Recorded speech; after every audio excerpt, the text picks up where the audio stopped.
Hello, friends, and welcome to this episode of Life with Barry Martins. My name is Barry Martins, and it's nice to have you listen to me again.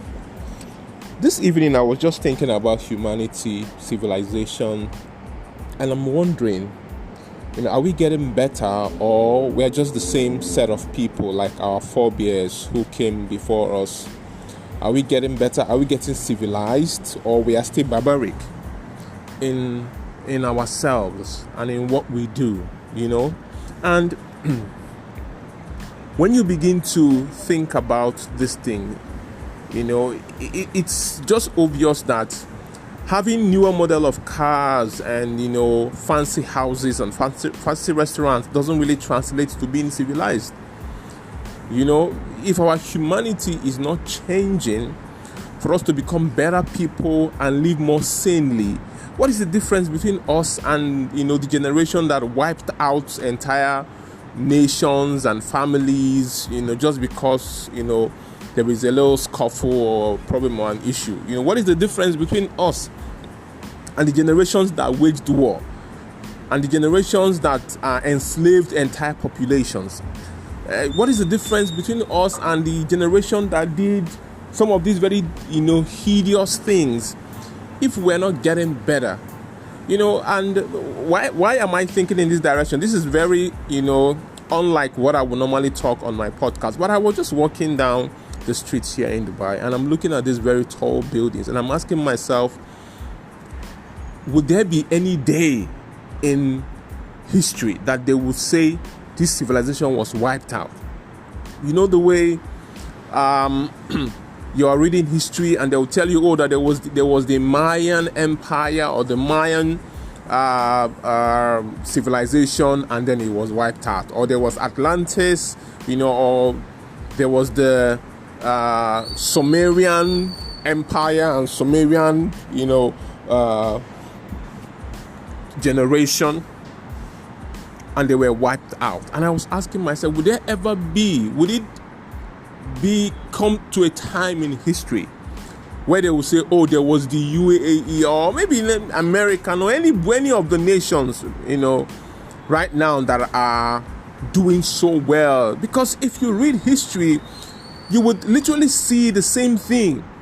You would see where stories are told of ancient civilizations with majestic palatial buildings and orderliness and humanity and progress, prosperity, peace, and all of a sudden something will happen and they will begin to go into extinction. And I was asking myself, would there ever be, and if there would ever be, what could be the reason, what could cause it? And I was just looking at all the tall buildings and the monstrous architectural masterpiece that litter the Sheikh Zayed Road, in the UAE, and I'm thinking, what could ever happen? More like almost thinking like the guys that saw the great ship Titanic and said, even God could not sink this one. I was thinking, what could ever happen? And this very beautiful interpretation of life what could ever make it to get to the point where it is entirely wiped out, and this generation is entirely wiped out, to the point that maybe if someone comes to the UAE in maybe 1,000 years, there will be nobody living here, just as it is in some places. But then again, as I was just thinking about that, it occurred to me that there is a war currently going on in Ukraine. It occurred to me, I just remember that a war is actually going on in Ukraine. Some crazy people are actually killing humanity just few miles away. Maybe not few miles away, but thousands of miles away, but definitely in our world, in our time, in our dispensation. And it occurred to me that the United States of America has had a lot of wars that they fought. Communities have been destroyed. Russia is fighting one. Ukraine is trying to survive. There are nations and peoples around the world who are fighting to survive. There is border disputes going on, fights over all sorts of things, people dying on a daily basis. And I'm thinking, we're not even talking about Africa, where so much is going on. Tribes against tribes, peoples against people. People are fighting for every conceivable thing, every conceivable dispute. People are fighting, people are killing each other, and we are supposed to be the civilized generation. We're supposed to be the generation that is civilized. These days I'm even trying to understand and define what civilization really means. Does civilization mean just having newer cars and newer houses and better buildings? Or does it mean much more in terms of our humanity? How we can learn to live and let live. How we can grow. Because even the Europeans are surprised that in the heart of Europe, a war is going on. They are surprised. Because I remember when the drums of this war was beaten and we were watching it, even the Ukrainians themselves didn't believe that there could ever be a war that would displace them. When journalists were asking them questions, because as at this time, Russia was already amassing military hardware and soldiers at their border. And they were not moved. People were going about their business. Nobody believed that there would be a war that has lasted for almost how many months? It's almost a whole year. It's almost a whole year of fighting war. The Europeans didn't believe it. Why? Because some person feels that their border is threatened, and the other person feels that they need to defend themselves for whatever reason.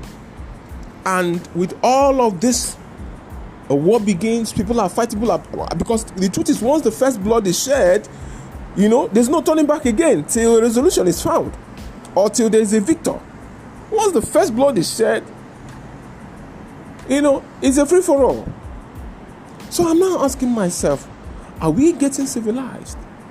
Are we becoming civilized? Because when you look at, let's even leave the war. Let's talk about ourselves individually as people. I feel that we are losing our humanity, and I've said it again and again on this channel, on this my channel. We as human beings, we are losing our humanity. But it now begs the question, did we ever have it? Did we ever have it? Are we getting civilized? Civilization is supposed to mean that we are becoming better people, more loving people, more caring people, more understanding people. But it looks like, despite all the education and all the life improvement, deep-seated in us is that barbaric nature, that lawless, wicked personality in us.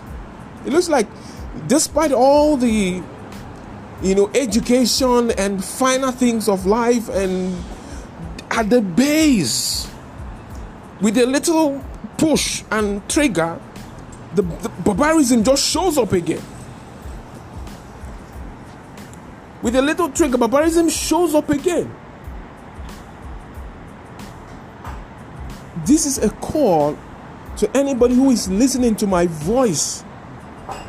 Let's get back to the things that matter. The sanctity of life. The importance of family and brotherhood. Us being able to come back together as people and live together in peace and harmony, understanding that there is no difference between a Nigerian and a Kenyan, or a Brazilian or an Indian. We are all people with red blood flowing in our veins. And maybe if you travel around a little bit, or get out of your so-called country or nation a little bit, you will understand that the person on the other side of the border looks exactly like you, feels the same thing you feel, behave. Because when there was COVID lockdown, everybody was at home. There were no people who had some extra immunity against COVID. Everybody suffered it. Everybody had a taste of it. Everybody's business was grounded to a halt all over the world. When there's a recession, it hits everyone, including the rich and the poor. Everybody feels it. Is it not high time that in your small location, because this thing starts from your small location, from your small family, from where you are, and what you are doing where you are, how you are raising your kids, how you're raising your children, how you're impacting your community. I was just thinking this evening, because all it takes is a little provocation. All it takes is a little misunderstanding of one nation misunderstanding the other. And these days we have all sorts in the name of weapons and arsenal. Ballistic missile, nuclear missile, supersonic missile, hypersonic missile, all sorts of missile. Everybody is arming themselves and pointing the barrel of the gun to the next person.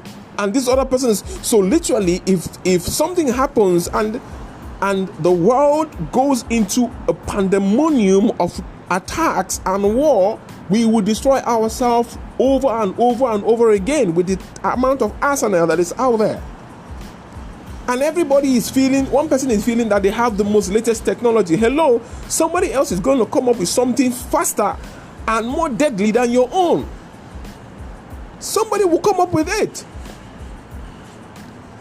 Russia has been boasting since with China that they have the fastest missile now, the hypersonic missile.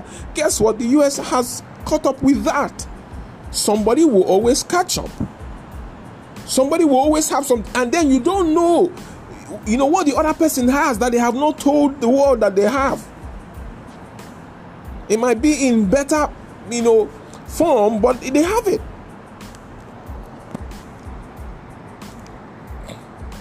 What am I saying? We need to get back to being people. When we compare ourselves to the people we read about in the history classes and the history books and in the newspapers of yore, do we think we are better than them?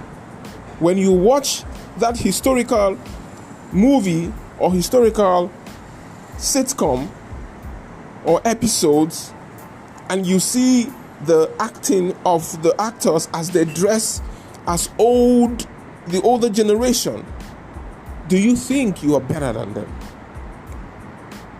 Why are you better? What are you doing to be better? These are my thoughts this evening.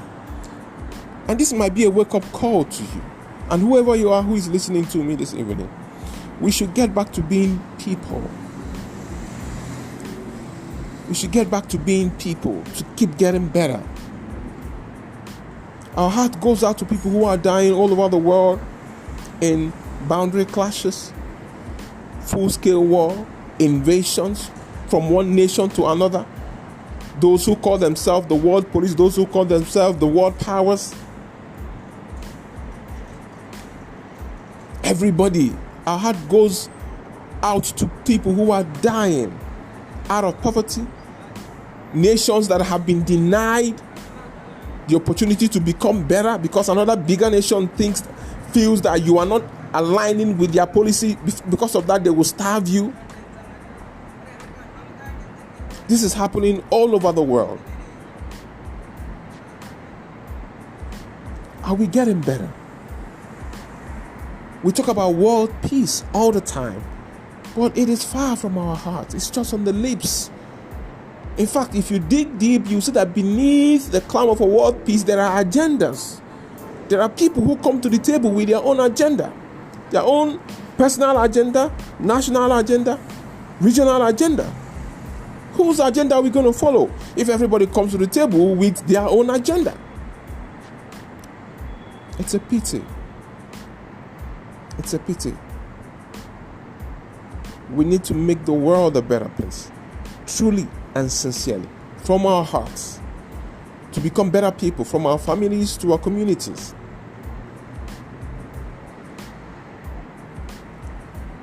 We need to be better. It has to start from somewhere. Thank you for listening to me this evening, this morning or this afternoon. This is me just pouring out my heart. Thank you. My name is Prem Martins. Have an amazing day. Bye.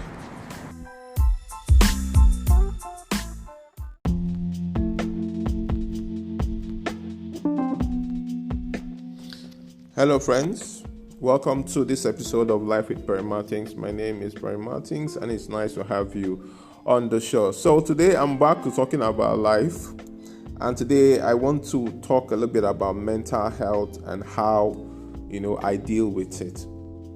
Mental health and how I deal with it, and this is very important for us to talk about because I think that the best way we learn in life is to imitate others or to hear how others are dealing with something, and then we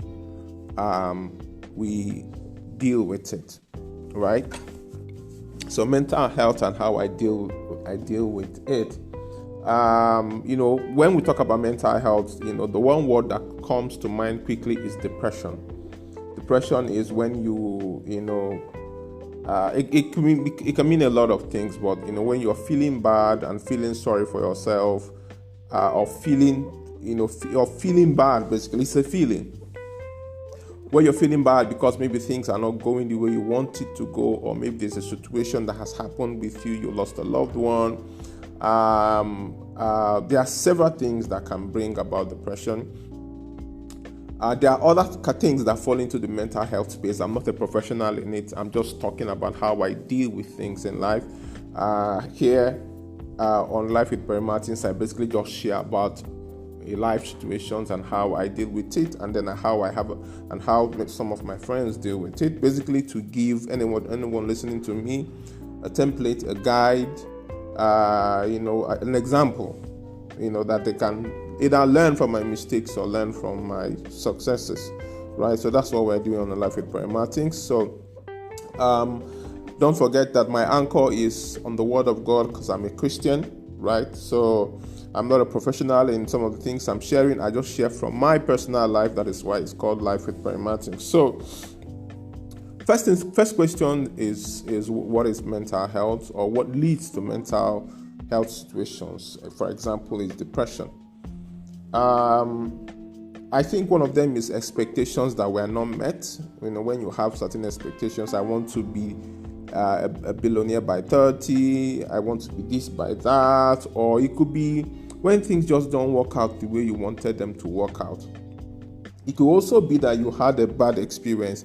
Maybe you were raped, maybe you had a terrible incident, that you were involved in, and and then it throws you into a shock, and then you enter into a mental health state.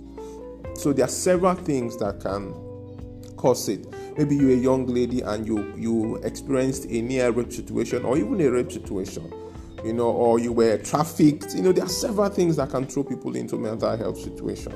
So the question is, how do you deal with it? How do you deal with it? And it could be that you were abused, when you were a kid, and you're still dealing with it. And now that I'm thinking about it, maybe you as a child, you suffered child abuse, not necessarily sexually, but maybe violently. You lived with an uncle or an auntie who was always beating and scolding and punishing you, so it scarred your child. Or you had parents who didn't really know how to raise kids, and they really scarred you with the words they spoke, with the things they said to you, and it happens a lot with when you lived with uncles. Like I have had all sorts happen to me. I lived with an uncle for years who beat the hell out of me for every single provocation. The wife, labeled me all sorts. I had that growing up. I didn't live with my parents for the larger part of my childhood. So if there's someone that wants to talk about being abused as a child, I am someone that would have qualified, or will qualify for that. And the truth is, I know that experience probably affected or scarred me for a very long time, such that it probably affected other things that had happened in my life. Because when you have those kind of situations, what happens is it affects your self-awareness and self-discovery. You're always living in fear that the next thing this next step you want to take is going to amount to another beating. So it brings about a lot of second guessing. Over time, these things are wired into your personality that even when you are free, you still have what I think is Stockholm syndrome, where you still feel trapped even though you are free, but you still feel trapped. So every time you're second guessing yourself, you're second guessing the decisions you want to take, you're trying to get people's validation. All of these things fall into mental health situation where you are always looking for validation from people, and then again we now have social media to top it up. So now in social media days, you are dealing with a lot of trying to get validation from the people who seem as if everything is going well with them. They're always posting pictures of, they are doing fine, they are driving the latest car, they just got a new job, and then you on your own, you're thinking, when will it be my turn? What is wrong with me? Why is it not happening for me? Right? And all of these things piles on the bad feeling that leads to depression, and sometimes leads to people, running over the bridge, and plunge into a lagoon, commit suicide, strangle themselves. Some hurt themselves, by piercing themselves, and the truth is, all over, there are several manifestations of mental health issues. There are several manifestations, and that is the truth. Some people mask the insecurity with clothing and, dress, the latest designer dress. So they're always buying. Their therapy is shopping, right? Their therapy is shopping. They're always buying things. Even when they don't have the money, they will, keep buying on credit and keep buying, because that's their therapy. Because that's how they gain validation, by wearing something that everybody should be admiring them. Some people, use tattoos, just tattoo all over their face. That's their way of finding therapy, of allocating value, because the value is not within. The value is not deep rooted or deep seated in you. So because of that, you're looking for things to validate you. You're looking for how to validate yourself. And as you're looking for how to validate yourself, you're getting into relationships. Some people is just going from one relationship to the other, trying to find, because let's say you are a young lady who you didn't get a lot of validation from your father. He didn't always tell you how beautiful you are, how smart you are, how intelligent you are, and then and then you're in your house, they're always telling you how you are this, you're that, you're negative, your teeth is like this, you're not looking fine, you're not smart, you're not intelligent, and those words are deep seated in your mindset and they scar you. So now you are grown, you can't stay in one relationship, because you're not finding value. Even when you stay in one relationship, it's an abusive relationship, but you can't leave because the guy has a way of, giving you validation. And I was talking with someone who was telling me that they were in a relationship and they felt better in that relationship. They felt that when they got into a particular relationship, they felt better because they felt that the man was giving them something that their father did not give them. So I was asking her, why? What did you like about the relationship? And she said, I felt seen. I felt heard. So this is a different case of parenting, right? But a lot of the things that has amounted to mental health situation in kids are the fault of the parents who do not know how to raise their children. So all of these are the causes of mental health situations. These are the things that lead to depression.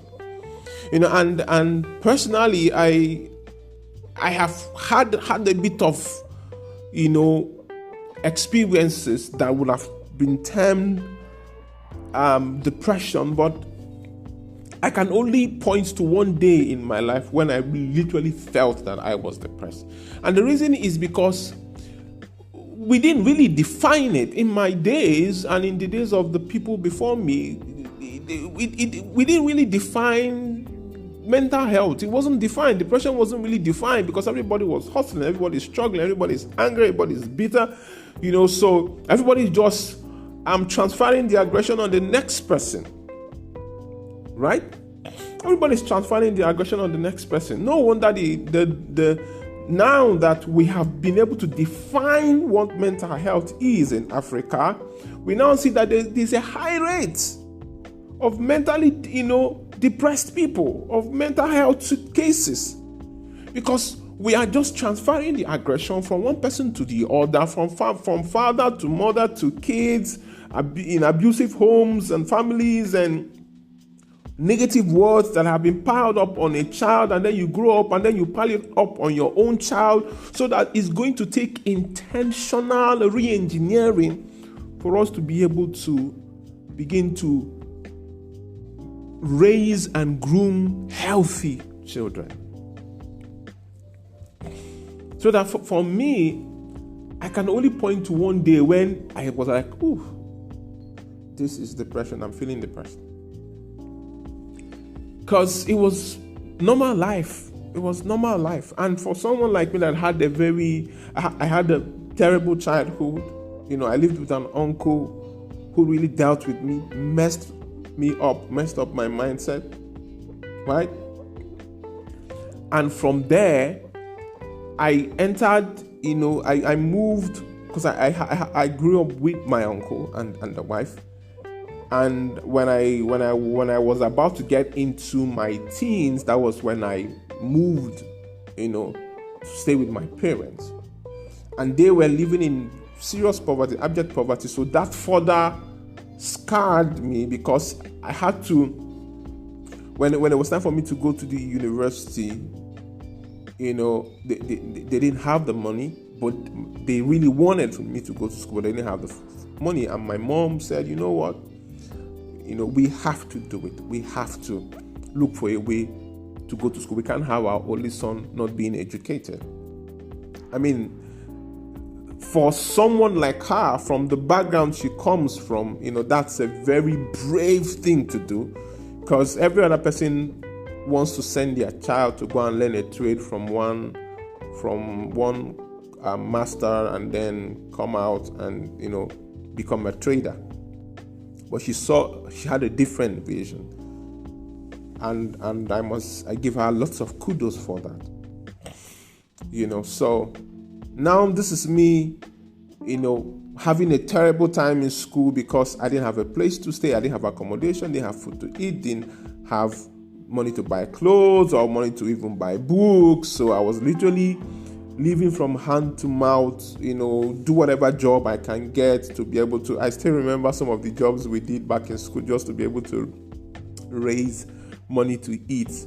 I remember one time, this is an aside story, but I remember one time, the school needed to clear the bushes around the school. So the school had large mass of land, and then they needed to weed and clear, cut the grasses. And then, of course, we went and signed up. I don't know how much, I forgot how much they paid us, but they gave us large swaths of land to clear. And then we made some, we made some money. Oh my God, it was, one of those things. Apart from other things, that I did to try and, pay my school fees and make money and all. But after having all that experience and then come out of school, I still had some courses I need to resit, some exams I needed to retake, and some classes I even need to had to retake. So that, that was the point, that threw me into a depressive state. But it didn't last long, because in the world we were living in at the time, there was no space for something like that. In fact, it is now that these things have been defined from the African context that I'm now able to look back and say, that was depression. Because I felt so bad, I cried, I've done quite a bit of crying in my in my life, in situations like that. But how do I deal with it? Which is why you are listening to me today.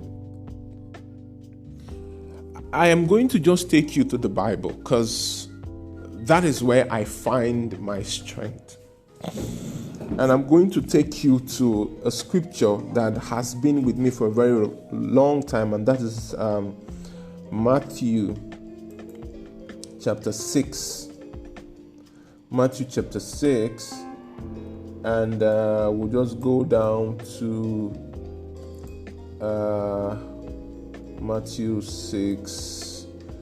Yeah, so Matthew 6, we'll go down a little bit.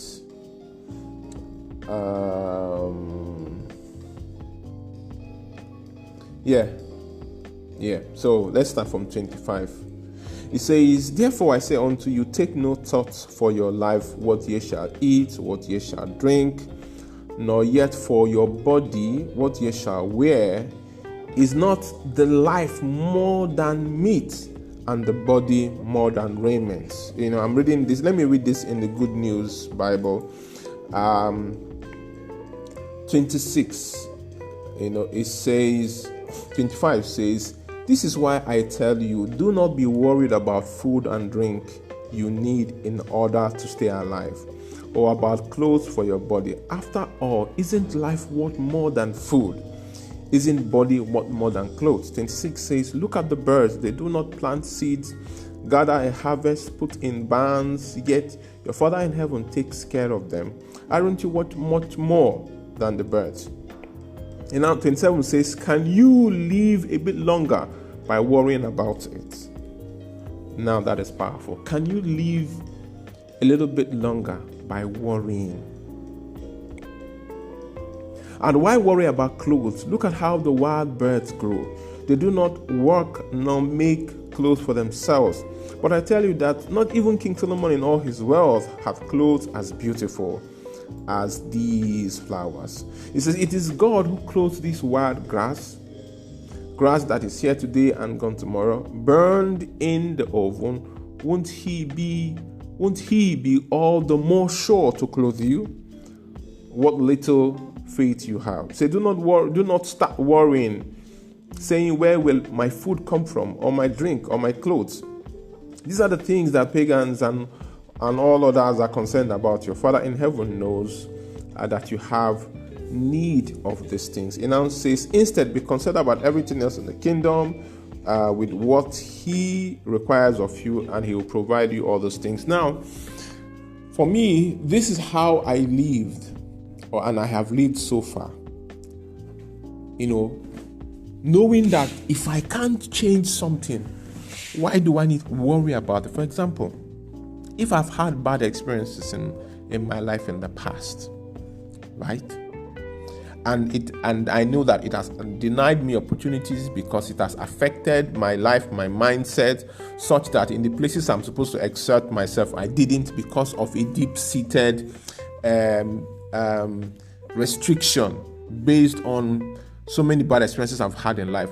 Since I know that is a problem, I start working on the solution. So instead of me to go and be reveling on the bad and the negative and the failure, why don't I come out and begin to try? One of the things I suffered a lot was seeking validation. Because of the many years of, that not having at all, and always being the one person that does not have, I wish I could tell you guys some story. In my primary school days, when I was living with my uncle, I was always that one kid in the whole class that his school fees is not paid and his clothes are torn. I'm always that one kid that every term I will be part of the people they will send back home. And I know some of you listening to me fall into that category.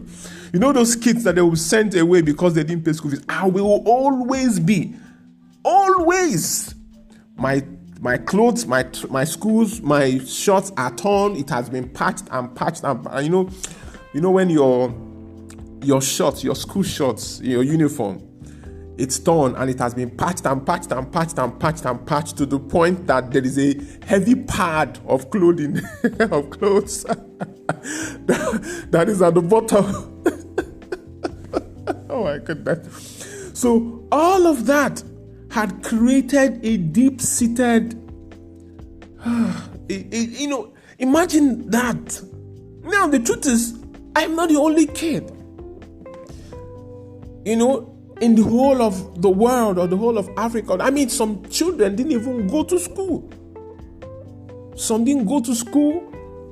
Some went to school and had even worse. Some didn't have clothing. So all of these kids, when they now come out and become grown men, they are depressed grown men. They have deep-seated mental health issues. They are scarred men. They are insecure men, inferior in their thinking. Because all of those things, and that is the reason why in Africa we have leaders who, even despite all the wealth and despite all the prosperity, we still have leaders who think as paupers. It's a mental health situation. We have leaders that think as poor men. They think as poor because poverty is a mindset, and because it has been ingrained, it's an inferiority complex. It's inferiority. That's why when we now make the money, we make a lot of noise and splash the whole place. With the little we have, we now splash the whole place and make a lot of noise. It's inferiority complex. It's inferiority. Ooh, I wish I was doing a video. I wish I wasn't doing I think I'm going to do a video for this. Is so good. This is so good. This is so good. That is the problem. True wealth is not only in the bank account, it's in the mind. True wealth is not only in the bank account, it's in the mind. True wealth is not only in the bank account, it's not only in your wallet, it's in your mind. Poverty is in the mind. So what am I saying to you today? You have to make conscious effort. Don't sit back and throw a pity party for yourself because of what you've been through or because of what you're going through now. No. Do whatever you have to do to intentionally stay happy. Whatever you have to do. For me, I would say avoid all the negative things. Avoid the drugs, avoid the smoking, avoid the weed, avoid taking it out on another person's child in the name of sex. Avoid it. But guess what? The one place to go to is to go to God. The one place to go to is to go to God. If you need to cry to God, cry to God. If you need to, whatever you have to do, but go to God. Take the word. See, what you need is metanoia, change of mind. That is the continuous learning, unlearning, and relearning of life values. Because what has happened to you is a change of a change of mind in the negative. So you have to do a change of mind in the positive. And how to do that is by knowledge and learning. We are the smartest species of creation that God created, and we have the capacity to unlearn, relearn. So I tell people that it is better that you spend time to sharpen your axe. I'm paraphrasing the quote of another man. I can't remember his name now. So it's better that you spend time to sharpen your axe so that when you come to the tree, you will put less effort and the tree will fall, than that you keep attacking the tree with a blunt axe. So if you need to take time to study, take time to learn, take time to reset yourself, reset your mind. I did a lot of resetting myself over time. I buried myself in books, learning and reading. Even now, I'm not entirely out, but I'm not where I used to be. I could have been somewhere else where my life would have been worse. So how I got out is by, first of all, believing in God, believing that there's someone bigger and higher than me who oversees the affairs of men, who, if I can trust him, he'll see me through. Now, that might not sound exactly appealing or interesting to you, but that is what worked for me, believing in God. And believing in God means that I am at peace. I'm not worrying. I'm at peace. Just like the Bible that we read said, since I know I can't change this thing, let me ask someone higher than me to change it for me.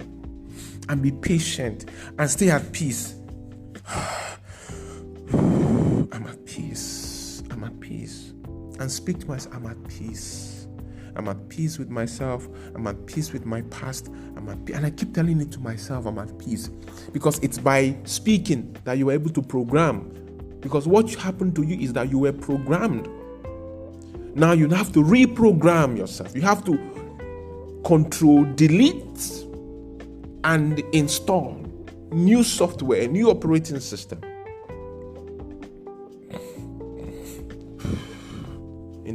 And begin to tell yourself that I'm loved, I am appreciated, I'm strong, I believe I can, I believe I will. It will take time, because all those years of programming in the negative has to be reprogrammed. So one after the other, God will lead you to be reading the books, meet the people. What has happened to me is books and people. I was always in the pursuit of the next knowledge that would help me to get out. So I was always coming out. In fact, I would always thank God for always directing me to people. You know the way when you are in a particular season in your life and someone just recommends a book, or you see it on social media, and that book just becomes exactly what you needed at that time of your life. That's how life and nature and God works in your favor. God will start directing your steps to the right people who will speak the right words into your heart. All you need to do is just trust Him, and every morning you wake up, say, Father, I thank you. God, I thank you, and I trust you that today I am better, I am stronger, I'm wiser. I'm not a product of my yesterday. Today, I am becoming a better person. I'm product of my today. I'm taking decisions today that will make my tomorrow better. You just keep speaking words. Keep speaking words. Words of positivity. When you're feeling depressed, I decree and declare that today I'm feeling better. I'm feeling better. I have sound health of mind and body. I am in sound health of mind and body. I have a sound mind. I am not depressed. I might be depressed, but I decree and declare that joy comes over me. Today, I find things that make me happy. Today, my steps are ordered to be in the right company of right people. You keep speaking words. God will send you people. Send you a partner that will love you despite your scar, despite your inferiority complex, that will appreciate you. With what I was going through, I didn't know anybody would agree to marry me. Yes. With the things I was going through, I didn't know anybody was going to accept to marry me. But I found an amazing woman. Why? Because God kept working on me till I was good enough for someone to accept me and say, hey, I like this guy. And I know, so it will be for you. So how did I get out? I got out by praying. I got out by not worrying, I take long walks, and in those walks, I think out loud and I talk out loud. I don't care what people think about me. I just speak out loud and I talk out loud and I speak positively into my life. I speak positively, and I read the Word of God. And then from reading the Word of God, I listen to the Spirit of God, and I just confess positively, speak positively, and declare joy and happiness. I don't want this podcast to last a little bit longer. We're already done 29 minutes. So today, get into the mindset of I want to come out. Know that you can't change something that you can't change. So ask for a higher power to change it for you. Then trust Him. Then speak positively. Call for the things you want to see in your life and speak it into your life. Declare it into your life, and it will begin to show up and manifest into your life. Over time, you remember, as I said, read and study, and it will all turn out well for you. My name is Barry Martins, and thank you for listening to me. Thank you for being with me. Follow me on all social media handles and have a nice day. Bye.